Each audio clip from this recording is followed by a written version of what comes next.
Now, I'm on the Lantra stand and I'm with David Fisher. And David, good to see you. Thanks very much. Yeah, good to see you. Tell us, let's take it back to basics. Tell us, Lantra's been around forever. Just tell us a little bit about what Lantra does and how it benefits the industry as a whole. Sure. Yeah, that's it. I mean, I've been with Lantra for 9 years, and in a way, we've changed what we're doing and the way we're approaching training and supporting the industry. So we've gone full circle in a way.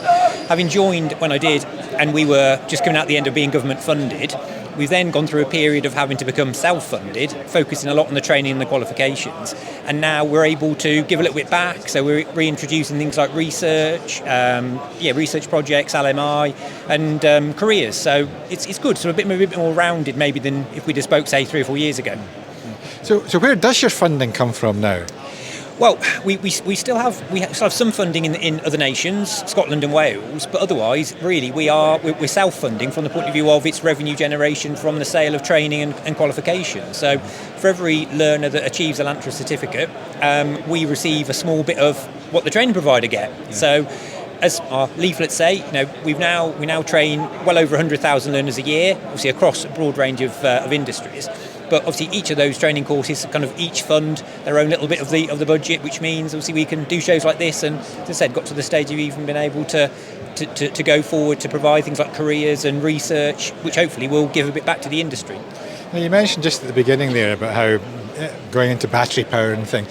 When you'll have started just 9 years ago, the requirements have changed markedly in that time because it's such a fast-moving industry. How has that impacted upon the way you have to operate? Yeah. It is different, and as you say, use an example of some of the machinery that we use. Obviously, we're now having to review and update our petrol machinery training, mowers and landscape tools, and sort of change those around completely to introduce battery, because we're now sort of seeing probably more people coming forward with battery-powered machines than the old petrol.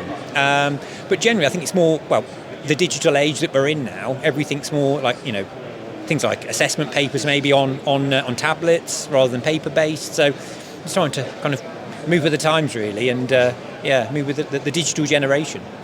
Now, speaking as someone who doesn't know a great deal, but not in the industry myself, particularly my side of the industry, how would someone tap into what you do? How do they get access to it? Well, I suppose we do events like this one, and Grounds Fest, and we've got BTME coming up in January. But really, everything's through our website, so our lantra.co.uk. There's search facility on there, and people can find training courses, and there's lists of training providers, so you can search by postcode and sort of find out who's most local to you, and hopefully find a course that's upcoming for you to sign up to. Mm-hmm. Now, you mentioned Grounds Fest there, which is new in the scene. What benefits were there to you from Grounds Fest involvement?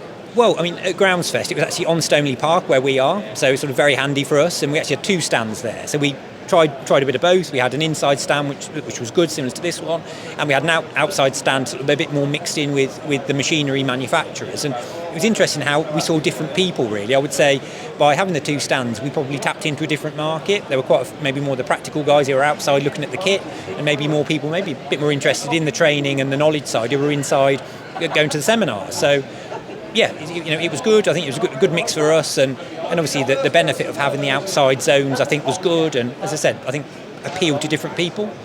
And we're here at SALTEX now, and it was at the end of the first day. Has it been a busy day for you? It has, yeah. It's been a busy day, and what we've been pleasantly surprised about really is the interest from say industry professionals in potentially becoming instructors and trainers themselves. That seems a little bit sort of twofold. Maybe people thinking take a step back from being on the tools, and also people who are maybe struggling to get hold of good quality instructors themselves, so they're keener maybe to put people forward internally, so then they've got access to a reliable quality trainer. But it's good, it's something that we need, because if we can, the only way we can grow and deliver more training is if we have more people delivering it for us. So it's sort of a bit of like a chicken and egg thing of, for us to grow, we need more trainers.